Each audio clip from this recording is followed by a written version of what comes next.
असाता बेदनी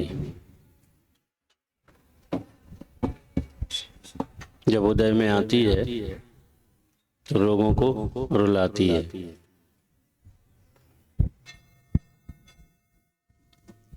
वो कैसे उदय में आ जाती है, एक उदाहरण से अपन समझते। एक वृक्ष पर एक पक्षी ने घोंसला बनाया।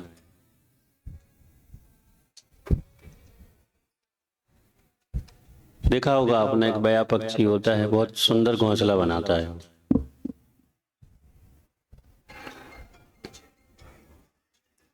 उस वृक्ष पर एक बंदर आके बैठ गया।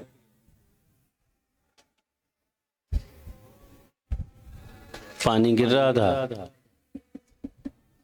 उस पक्षी ने कहा, हमारे तो हाथ पांव नहीं चलते हैं, फिर ही हमने अपने से बचने के लिए अच्छा घोंसला बना लिया। तुम्हारे हाथ पांव चलते हैं और तुम रहने के लिए अपना एक स्थान भी नहीं बना सकते। बंदर को क्रोध आ गया। उसने एक हाथ से उसका घोंसला उठाया और तोड़ ताड़ के नीचे फेंक दिया। तो बया पक्षी ने अपने असाता बेदनी कर्म को ऐसे आमंत्रण कर लिया। हम भी ऐसे करते हैं। थोड़ा सा कष्ट है, ज्यादा बताने के चक्कर में 10 सेकंड का कष्ट 10 घंटे का बना लेते हैं। कर्म की एक व्यवस्था है कि अगर आप चाहेंगे तो वो बढ़ता जाएगा, सुख भी और दुख भी। सिर्फ संक्रमण ही तो करना है। संक्लेश बढ़ाते जाओगे, अब शब्द बोलते जाओगे तो 10 सेकंड का कष्ट कई घंटों में बदलता हुआ चला जाए। और ये सबको प्रैक्टिकल है, सब ऐसे ही कर रहे हैं।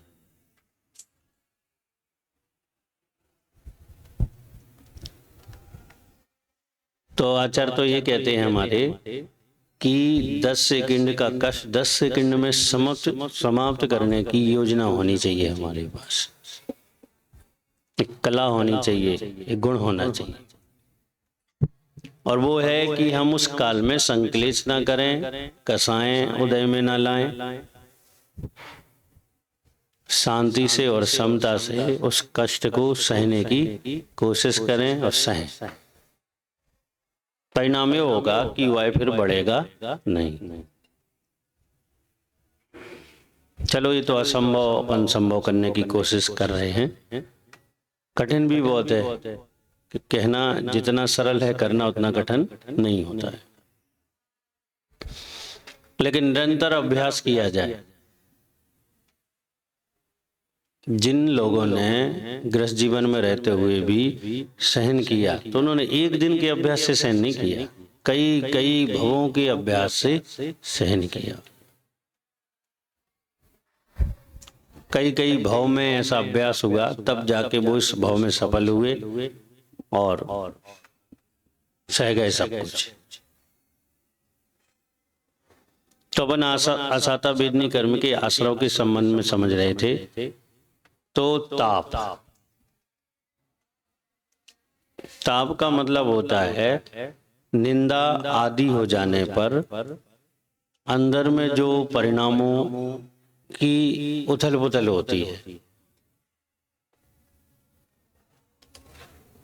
किसी ने मान लो हमारी बुराई कर दी,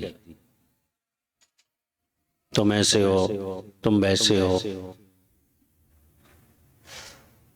तुम पैसे खा जाते हो, तुम चोर हो, तुम बेईमान हो, कुछ भी ऐसे अपशब्दों के द्वारा किसी ने हमारी निंदा कर दी, तो अब उस निंदा को सुनकर हमें जो जवाब देना था वो तो दे ही दिया। इसके बाद भी निरंतर मन मस्तिष्क में उसने ऐसा कह दिया, उसने ऐसा कहा, ये जो निरंतर चलता रहता है ये ताप कहलाता है। जैसे अग्नि पे खिचड़ी पकती है, तो जैसा ताप होगा वैसी पकती है। अगर मद्दा ताप है तो देरी से पकेगी, और जितनी जरूरत है उतना है तो जल्दी पक जाएगी।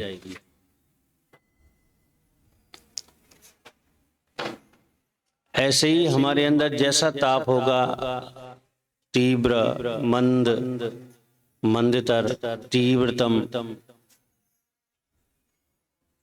वैसा असाता वेदनी कर्म का आश्रव चलेगा। आपको अनुभव होगा अच्छे तरीके से। कोई कुछ बात कह देता है तो कितनी देर तक अपन उसमें लगे रहते हैं, विचारों में, सोच में, भावनाओं में, वही बात बार बार लौट कर आती है। लोग कहते हैं मुझे नींद नहीं आई। डिप्रेशन क्या चीज है? ताप का ही उच्च लेवल जो है वो डिप्रेशन है।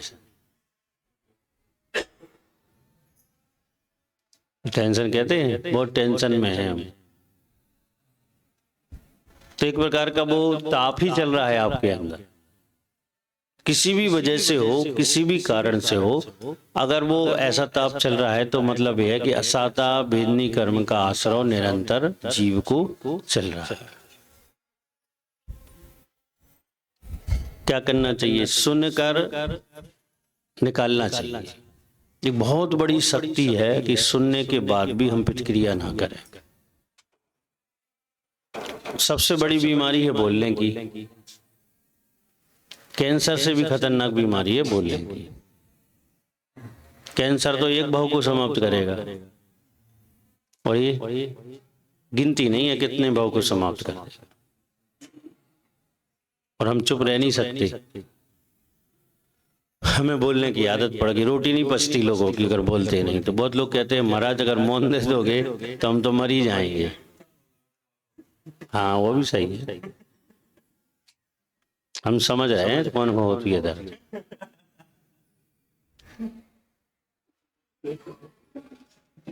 सुनकर नहीं बोलना एक अच्छा गुण, या जितनी जरूरत है उतना ही बोलना, या अच्छा बोलना, ये बहुत बड़ी शक्ति है। और ये हमें सीखना चाहिए कि हम सुनेंगे 100 बातें, बोलेंगे एक बात। सोच के बोलो, समझ के बोलो। और अगर हमें सुनने की क्षमता है तो इसका मतलब है कि हम असाता वेदनी की बहुत सारे कर्माश्रव से बच सकते हैं। तो ताप आपने देखा होगा, कुछ लोग वो बैठे बैठे बोलते रहते हैं, ताप के कारण बोलते हैं। वो अंदर में वो ताप चलता रहता है। तब कोई खाना बना रही है महिला, कोई व्यक्ति दुकान पर बैठा है, कोई नहीं है, लेकिन वो बोल रहे हैं, अपन कहते बड़बड़ा रहे हैं, अपने आप से बातें कर रहे हैं। वही बात है, ये ताप का परिणाम है। कोई ना कोई बात उनके हृदय में ऐसी बैठ गई है जिसको बार बार वो सोच रहे हैं, विचार कर रहे हैं। इसलिए उनकी स्थिति ऐसी बन रही है कि वो अपने आप से ही बातें करते हैं। मैं ऐसा कर दूंगा, वो मिलेगा तो मैं ऐसा कह दूंगा, मैं उसका ऐसा नुकसान कर दूंगा, आदि आदि ये सब चीजें चलती रहती। तो हमें ताप नहीं करना चाहिए। हाँ, स्वाध्याय की बातें स्मरण करो, चिंतन करो। इसको हटाने के लिए क्या है? आदित्य, ताप को हटाने के लिए क्या करना चाहिए?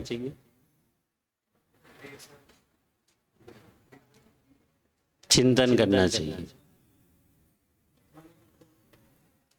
काय का चिंतन करना चाहिए? जो वास्तविकता है उसका चिंतन करना चाहिए। मान लो कोई गाली दे गया, देखो महात्मा गांधी का एक उदाहरण आता है। उनको एक अंग्रेज ने लिख के गाली दी, पहले मुंह से दी फिर लिख कर गाली दी, 2-4 पेज में लिख दी उसने, पिन लगा के दे दी। उन्होंने कागज देखे, पिन निकाल के अपने पास रख ली और कागज खिड़की रेल से खिड़की से बाहर फेंक दी। पूछा किसी ने कि उसने गाली लिखी आपने ऐसा क्यों किया? उसने कहा जो हमारे काम का था हमने ले लिया, जो हमारे काम का नहीं था वो छोड़ दिया। ये गुण तो होना ही चाहिए। जो हमारा काम का है, जैसे घर गृहस्थी में करते हो, सोना तिजोरी में, कचड़ा घर के बाहर, करते हो कि नहीं करते? पैसे जेब में, कचड़ा घर के बाहर। जेब में कचड़ा कोई नहीं रखता, देखा आपने कोई व्यक्ति कचड़ा लेकर जेब में घूम रहा हो? बिल्कुल ऐसे जो हमारे प्रयोजन की बात है उस पर विचार करें, ये चिंतन है। और जो हमारे प्रयोजन की बात नहीं है उस पर विचार ही ना करें, तो इस ताप से बचेंगे। और ताप से बचेंगे तो असाता भी निकले, क्योंकि सबसे ज्यादा असराव ताप से होता है, सबसे ज्यादा असर। कोई बात घर कर गई, कोई दिमाग में बैठ गई, हम उसमें रच पच गए, तो मतलब अब रोग होना है, टेंशन होना है, हम किसी से बात नहीं करेंगे। अपने आप से तो करेंगे, किसी से नहीं करेंगे। तो हमारे काम का जो लोग बोलते हैं वो हम ग्रहण कर लें, और जो हमारे काम का लोग नहीं बोलते हैं उसे हमें कभी ग्रहण नहीं करना चाहिए। तो ताप से बचना चाहिए। ताप के बाद है अक्रदन। अक्रदन क्रदन भी होता है, एक ही बात है, ठीक है।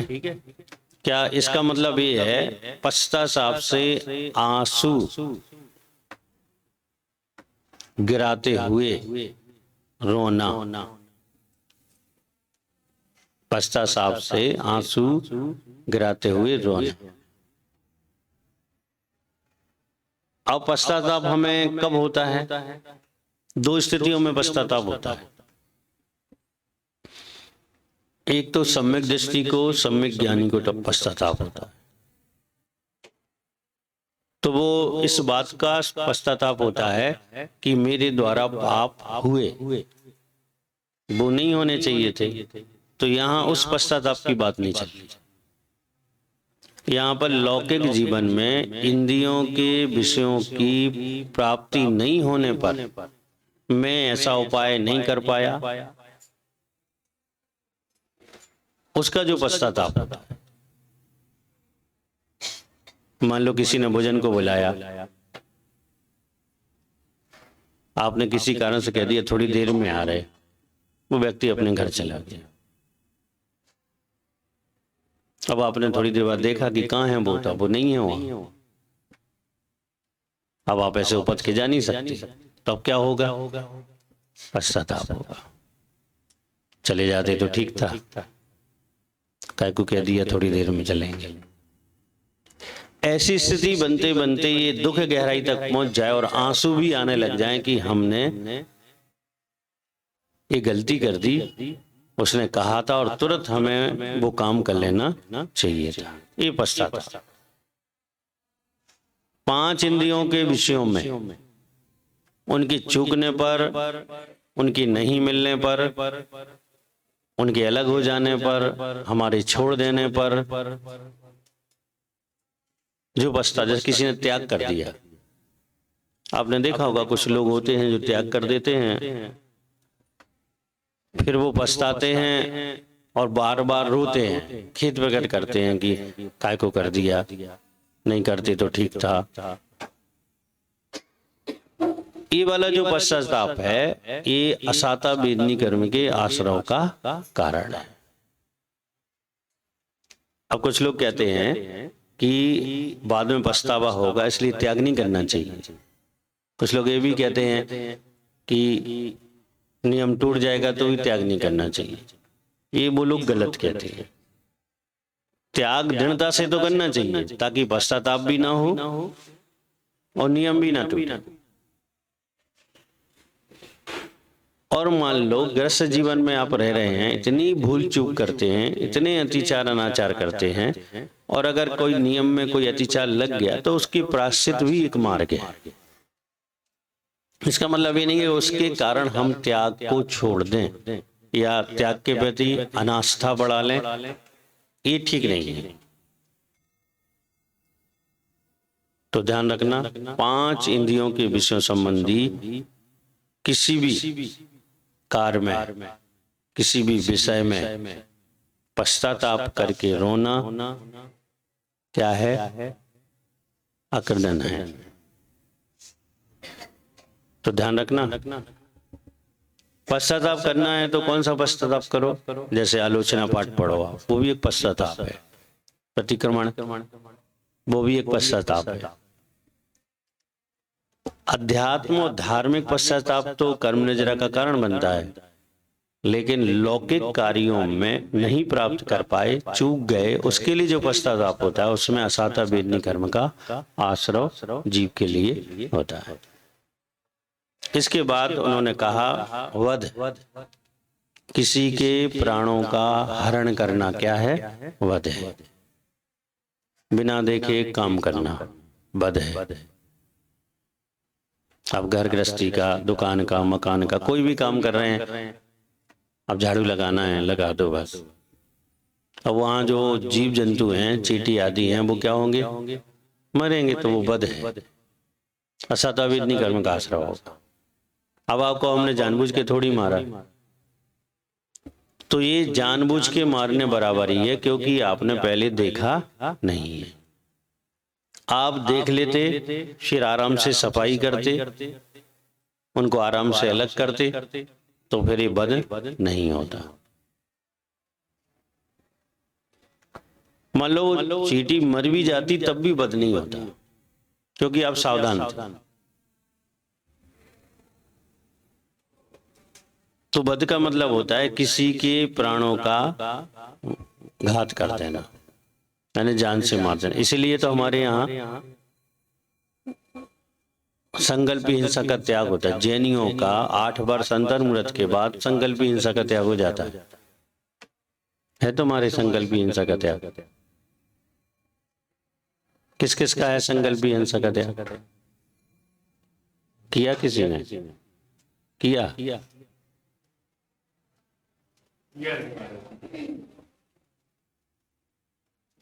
संकल्पी हिंसा क्या होती है? 4 प्रकार की हिंसाएं होती हैं। संकल्पी, आरंभी, उद्योगी और विरोधी। संकल्पी हिंसा का मतलब है कि हम जानबूझकर किसी जीव को नहीं मारेंगे। मैं संकल्प पूर्वक नहीं मारेंगे कि मैं इसे मारता हूं, मैं इसके प्राणों का हरण कर लूंगा। सबसे ज्यादा कर्माश्रय कराने वाली संकल्पी हिंसा होती है। यानी संकल्पी हिंसा के समय अगर आयु का बंध हो तो सीधा नरक का ही बंध होगा। तो प्रत्येक जैनी का संकल्पी हिंसा का तो त्याग होना ही चाहिए। अभी आप जब क्लास खत्म हो सब नियम ले लेना कि मैं सोच समझ के जानबूझकर किसी के प्राणों का हरण नहीं करूंगा। तो मैं ताकत भी नहीं है, मनुष्य का हरण करने की तो ताकत नहीं है। अब छोटे छोटे जीव जंतु को भली जानबूझ के मार दो आप, तुम्हें पता है कि यहाँ जीव है फिर भी वहां बैठ जाओ, पता है अब रहने दो, फिर तो मरने को पैदा हुए। ये संकल्पी हिंसा है। मरने को तो तुम भी पैदा हुए, तो क्या तुम्हें मार डालें क्या?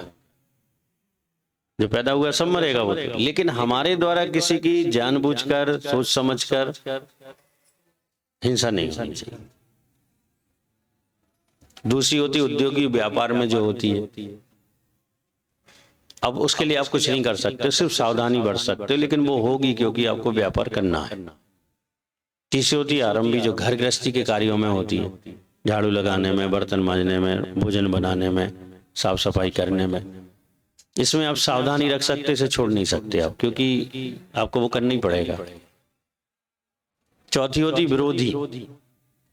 एक बार किसी ने हमसे कुछ कहा, हम शांत रह गए, समता रख ली। दूसरी बार कहा, हम फिर शांत रह गए, समता रख। तीसरी बार कहा, हम शांत रह गए, हमने समता रख ली।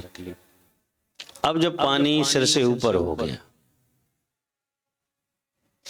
तो आपके लिए अपने रक्षा के लिए, अपने स्वाभिमान की रक्षा के लिए ये कहा गया है किस तरीके से आप विरोध कर सकते हैं कि सामने वाले के प्राण ना जाएं, सामने वाले को ज्यादा कष्ट ना हो और आप अपना संरक्षण कर सकते हैं।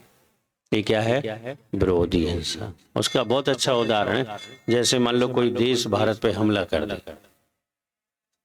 तो जितने भी सैनिक जाएंगे सीमा पर, वो सब कौन सी हिंसा के लिए जाएंगे? विरोधी हिंसा के लिए जाएंगे। आपका पड़ोसी आपको 2-4 दिन, 10, 25, 50 दिन परेशान कर रहा है, अब आपको गुस्सा आ गई, अब आप बाहर निकले, तो ये क्या है? विरोधी हिंसा है। लेकिन आप पड़ोसी को स्वयं से परेशान करेंगे तो संकल्पी हो जाएगी। एक बार अपन ने सह लिया, 2 बार सह लिया, 3 बार, जितनी क्षमता थी उतना सहते गए। उसके बाद अगर कुछ हुआ तो फिर विरोधी हिंसा का भी ग्रस्तों के लिए कहा गया। ये 4 प्रकार की हिंसा होती। तो वध का मतलब है दूसरे के प्राणों का वियोग करना, जो हमारे द्वारा बिल्कुल भी नहीं होने चाहिए, और होते हैं तो असाता विधि कर्म का आश्रय होता है। फिर परिदेवन, अत्यंत दुखी होकर करुणाजनक रुदन करना। कभी कभी क्या होता है, दुख होता है तो व्यक्ति ऐसे रोता है कि दूसरा भी रोने लग जाए, या ऐसे रोता है कि लोग इकट्ठे हो जाएं। अब दुख है हमारा, तो दूसरे को बताने से क्या होगा? और चीखने चिल्लाने से, जो से रोने से, छाती पीटने से। पहले एक प्रथा थी, किसी का कोई मर जाता था तो महिलाएं पूरे गांव में 100 उठने से पहले पूरे गांव में छाती पीटती थी। आज भी राजस्थान में किसी एरिया में अभी भी प्रथा है। 10, 25, 50, 100, 200 महिलाएं निकलेंगी और पूरी गलियों में घूमकर छाती पर ऐसे हाथ मार मार के रोएंगी, चिल्लाएंगी, चीखेंगी। ये मिथ्यात है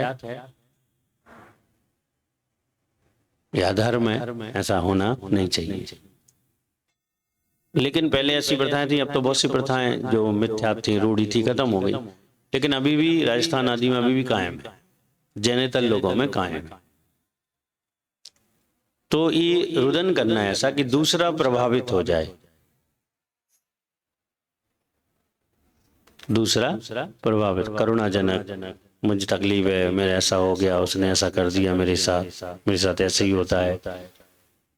वो कहते इमोशनल ब्लैकमेल, कहते क्या कहते, ये कहते ना, वही टाइप का है एक छोटा सा।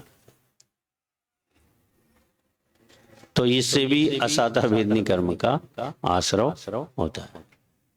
अधिकांश महिलाएं करती हैं यार, नहीं पुरुष भी करते हैं, ऐसा नहीं पुरुष नहीं करते, करते हैं। अब माँ बाप को कोई चीज चाहिए है, बच्चे हैं, तो ऐसे रोएंगे कि सबको दया आ जाए, ऐसी बातें गाएंगे कि सब ब्लैकमेल हो जाए, सहानुभूति जागृत हो जाए। तो वो सब इसी के अंदर। इस प्रकार से ये समझ लो कि ये सीमित एक मुख्य कारण बता दिए, ऐसे इनसे संबंधित हजारों कारण हैं असाता वेदनी कर्म के आश्रय। आपकी जीवनचर्या में आप देखेंगे तो 80% कारण असाता वेदनी के हैं।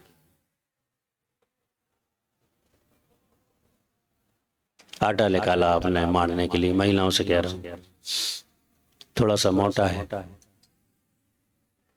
किसके प्रति विकल्प आएगा? या तो चक्की के प्रति या पीसने वाले के प्रति। चक्की ठीक नहीं है या पीसने वाला ठीक नहीं, वो भी एक असाता वेदनी का कारण है। दूध वाला दूध दे गया, समझ गए? विकल्प आ गया अंदर, कैसा दूध वाला है, बेईमान है, लो असाता विधि कर्म का आश्रय कर लो। जब उसे कोसोगे तो क्या होगा? वो पक्का है कोसोगे उसे, कोसना वही होता है। ऐसा अच्छा था खुद जाते सामने लगवा के ले आते तो बच जाते, उससे अच्छा और था घर में भैंस रख लेते खुद लगा लेते तो बच, उससे अच्छा और था कि दूध का त्यागी कर देते, टेंशन खत्म। नहीं, उपाय हैं, करो जो भी कर सकते हो वो करो। हम लोगों से कुछ सीख लो, हम लोगों को कुछ बेकार लगता है उस चीज का त्यागी कर दो, टेंशन खत्म। ना उसको फिर सोच आएगा, ना विचार आएगा, ना उसको बनाने वाले के प्रति विचार आएगा, ना उस सामग्री के प्रति विचार, क्योंकि त्याग कर दो, लेना ही नहीं, मतलब ही क्या आवश्यक। तो ऐसे बहुत से घर गृहस्थी के और व्यापार आदि के कारण है। ग्राहक आया मान लो, अब पटक वाली है, उसने सब और चला गया, अब क्या होगा? जो मन में द्वंद्व चल रहा है, कैसे कैसे लोग चले आते हैं, 2 रुपए में पूरा जंगल चाहिए, मतलब ऐसी जो बातें होती है गाय की, ये असाता विधि कर्म के आश्रम। बहुत सी चीजें हैं, हर क्षण हर पल हर कदम। मान लो आप घिरे हुए हो इन चीजों से, बस उपाय एक ही है कि सब जगह समता रख लो तो बच जाओ। विचार इसलिए कहते ज्यादा नहीं सोचना चाहिए, बहुत कम सोचना चाहिए। लेकिन व्यक्ति इतना सोचता है, जितना उसका काम नहीं है उससे कई गुना सोचता है। किसी ने कह दिया मैं वस्तु दूंगा तो अफसोस देगा कि नहीं देगा, देगा। जब उसने कह दिया तो दे देगा, और नहीं देगा तो प्राण थोड़ी चले जाएंगे। नहीं देगा तो नहीं देगा, देगा तो देगा। अब वो जब तक उससे बात नहीं हो जाएगी द्वारा, जब तक वो समय पे दे, जब तक दिमाग में वही चलता रहेगा। ये सब असाता विधि कर्म के आश्रय के। और मोबाइल तो इतना कारण है, इतना कारण है, मोबाइल यानी पेवर असाता विधि कर्म के आश्रय का कारण। ऐसी कौन सी चीज उसमें नहीं है जो असाता विधि कर्म के आश्रय का कारण ना बने? सोचना, विचार करके देखना।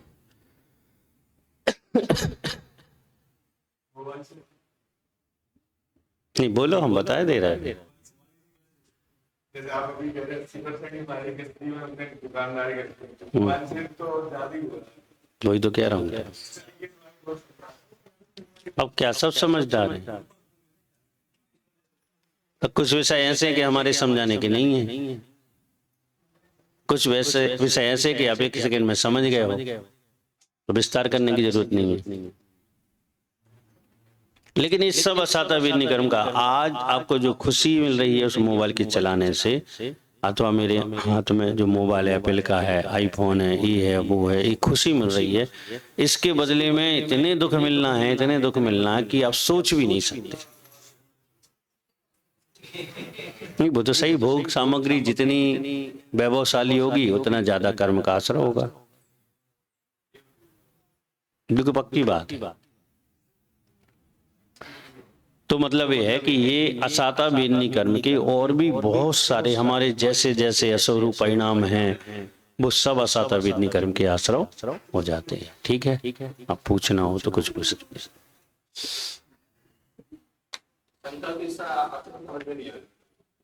संकल्पी हिंसा का मतलब है संकल्प पूर्वक किसी को मारना।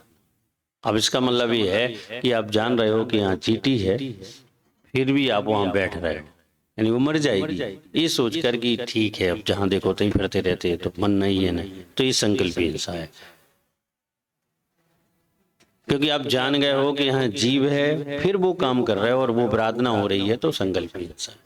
एक प्रतिज्ञा करके मैं तुम्हें मार डालूंगा, मैं तुम्हें मारूंगा, ये भी संकल्पी हिंसा है।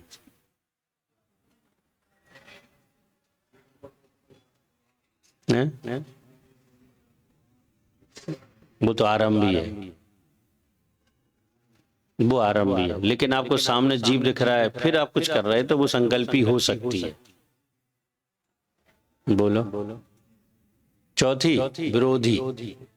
संकल्पी, आरंभी, उद्योगी, विरोधी। संकल्पी मतलब जानबूझकर किसी को मारना, आरंभी मतलब घर गृहस्थी कार्यों में सावधान रहते हुए भी हिंसा हो जाना, उद्योगी व्यापार आदि में भी सावधान होते हुए भी हिंसा हो जाना, और विरोधी मतलब है कि एक सीमा तक दूसरे के द्वारा सताए जाने पर सहते रहना, सहते रहना। जब सीमा से बाहर हो जाए तो उस व्यक्ति का विरोध इस तरीके से करना कि उसके प्राण ना जाएं, उसे ज्यादा कष्ट ना हो। वो क्या है?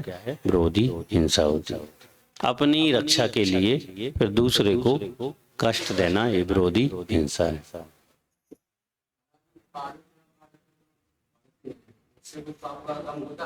हाँ, पढ़ने से नहीं होता है, उस रूप भाव बनाने से होता है।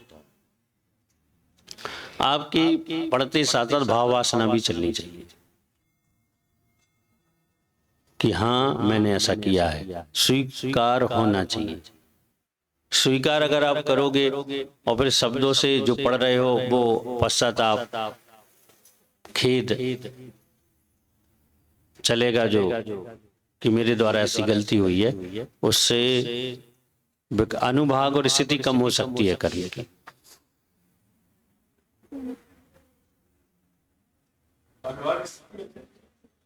कर्म की 4 स्थितियां होती हैं: प्रकृति, प्रदेश, स्थिति और अनुभाग। यानी 4 रूप से बनता है एक कर्म, 4 रूप से बनता है।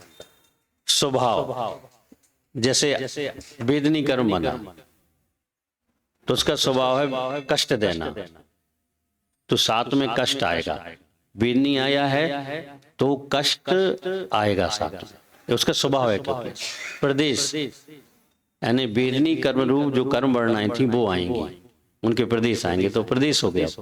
स्थिति समय लेके बनेगा कि ये कर्म कितने दिन बाद फल देगा। एक अंतर्मुहूर्त बाद देगा, इनके समय है सबके, सागरों में भी है, तो कब देगा ये, तो वो कहलाती स्थिति। अनुभाग का मतलब ये है कि कितनी तीव्रता से और कितनी मंदता से फल देगा, यानी उसकी शक्ति, फल देने की शक्ति कितनी तीव्रता से आपने बांधी है तो उतना देगा, कम तीव्रता से बंधी है तो कम देगा। जैसे बच्चे के 5 किलो वजन उठाने की शक्ति तो 5 किलो उठा पाएगा, 10 का है तो 10, ऐसी जैसी शक्ति उस अनुभाग जैसा बन गया। आज बंदा, अब हम कसाय में कैसे थे, अगर मान लो हम तीव्र कसाय में तो अनुभाग तीव्र बनेगा, हमारी कसाय कुछ हल्की थी तो हल्का बनेगा, फिर उसी तरीके से फल देगा, उतना ही कष्ट, उतनी ही पीड़ा ज्यादा होगी। तो हम जो पश्चाताप करते हैं प्रतिक्रमण आदि में, आलोचना पाठ आदि में, क्योंकि कर्म आश्रव होने के बाद उसकी तुरंत अंतर्मुहूर्त में निश्चिक रचना हो जाती है। निश्चिक रचना का मतलब होता है कर्म अपनी स्थिति में आत्मा में बद्ध हो जाता है संपूर्ण रूप से, अब उसका कुछ नहीं किया जा सकता। अब उसका एक ही काम हो सकता है कि आप खेद प्रकट करें, पछताएं, प्रायश्चित लें, तो आप उसका अनुभाग कम कर सकते, फल देने की शक्ति को कम कर सकते। जैसे सीता ने क्या किया, विशुद्धि के द्वारा अपने असाता के अनुभाग को घटाया, और इतना घटा लिया, 0 कर लिया, 0 पॉइंट कुछ कर लिया, तो देवों को आकर अग्नि को पानी बनाना पड़ा। अगर वो अनुभाग कम नहीं कर पाती तो अग्नि में प्रवेश करती और जलती करती। ये कोई चमत्कार नहीं, एक कर्म की स्थिति है कि आप कर्म को संक्रमण कर पा रहे हैं, उसके अनुभाग को कम कर पा रहे हैं कि नहीं कर पा रहे हैं, ये स्थिति है।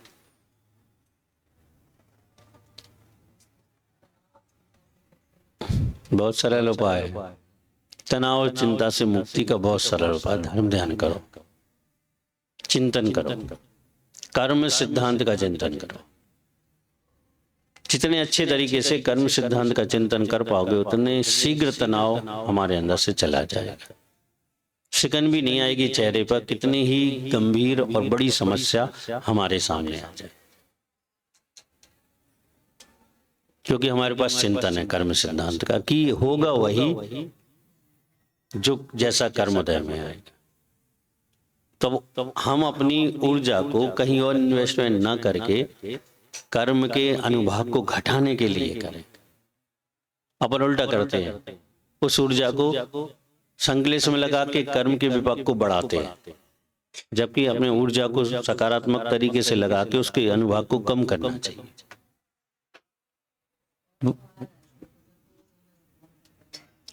तो वो निरंतर चलेगा ना। जैसे तुम्हारा कर्मोदय में आया, मतलब साता उदय में आई, अब वो 10 मिनट के लिए आएगी, आपने संकलेश की है तो 1 घंटे के लिए हो गई, और संकलेश की है तो 4 घंटे के लिए, और संकलेश की है तो 18 घंटे के लिए हो गई, ऐसे बढ़ेगी फिर सीधे सीधे। यानी साता का द्रव्य जो 10 मिनट बाद उदय में आने वाला था, वो अब असाता रूप परिवर्तित होकर उदय में आने लगा, संक्रमण होकर उदय में आएगा।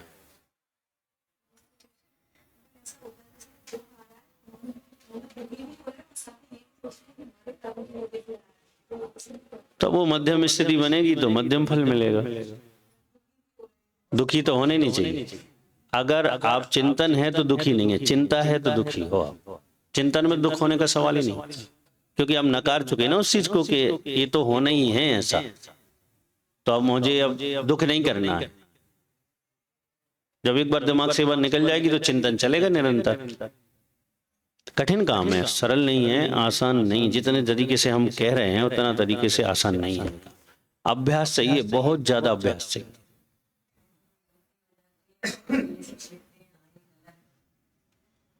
अब आपने, ठीक है, किसी से कोई गलती हो, मान लो किसी से कोई जीव की हिंसा हो, अब उसने छोड़ी, ये मुझसे गलत हो गया, तो अब गलत, ये गलत आप तब स्वीकार करना माना जाएगा जब आप अगला ऐसा मैं नहीं करूंगा ये पहले से दिमाग में आ जाए, संकल्प हो जाए कि अभी काम में नहीं करूंगा। अब जो आप खेद कर रहे हैं वो आपका सही है, आप फिर वही कर रहे हो, फिर वही कर रहे हो, खेद भी कर रहे हो, तो तोता जैसी स्थिति हो गई है। तो सिखा दो स्वागत है, स्वागत है। शत्रु भी आएगा तो भी वो कहेगा कि स्वागत है, स्वागत है। वैसी स्थिति होगी, कोई मतलब नहीं निकला।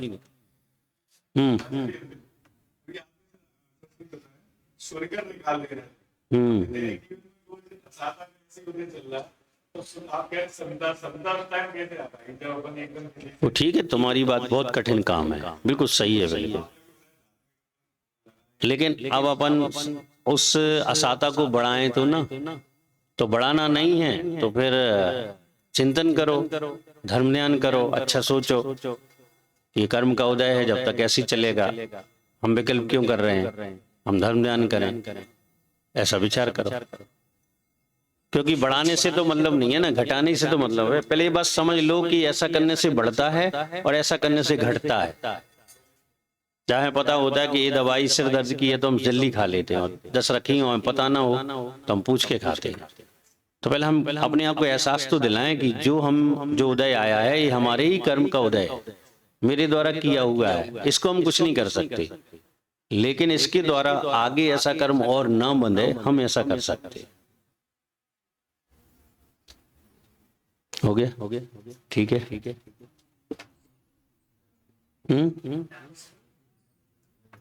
हाँ, सब लोगों को संकल्प हिंसा का त्याग कर देना चाहिए। जैनी होने का मतलब ही है कि आप संकल्प हिंसा का त्याग करें। एक और इसमें फायदा है, जो व्यक्ति दृढ़ता से संकल्प हिंसा का त्याग करता है, मान लो उसके 5 अणुव्रत हैं ही हैं, ये मान के चलो, तो संकल्प हिंसा का त्याग तो कर देना चाहिए। बहुत सारी होते हैं,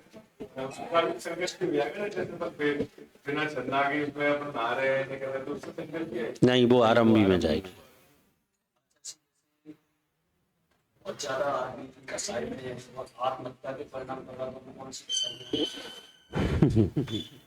तीव्र है, क्रोध कसाय तीव्र है, या मान कसाय तीव्र है, संकल्प हिंसा है वो। खुद को घात करना, पर को घात करना, तो एक ही बात, संकल्प हिंसा, संकल्प हिंसा। भाव हिंसा संकल्पी हो गई, आपकी तरफ से तो की नहीं, आपने बोल दिया तो भाव हो गई, बहुत खतरनाक है। जैसे आप सभी लोगों को बुलवा के आदर है, बुलवा के मैरिज से अब किसी को नहीं करना हो तो बोल दो, मैं आज से संकल्पी हिंसा का त्याग करता हूं। इसमें कोई भूल चूक होगी 9 बार नवोकार मंत्र पढ़ के मैं प्रायश्चित कर लूंगा। हो जाए कभी कुछ अभी नए नए तो कायुसर कर लो, प्रायश्चित करो, ठीक। जा वाणी के ज्ञान से सूझे लोकालो, सो वाणी मस्तक रमो सदा देत हो।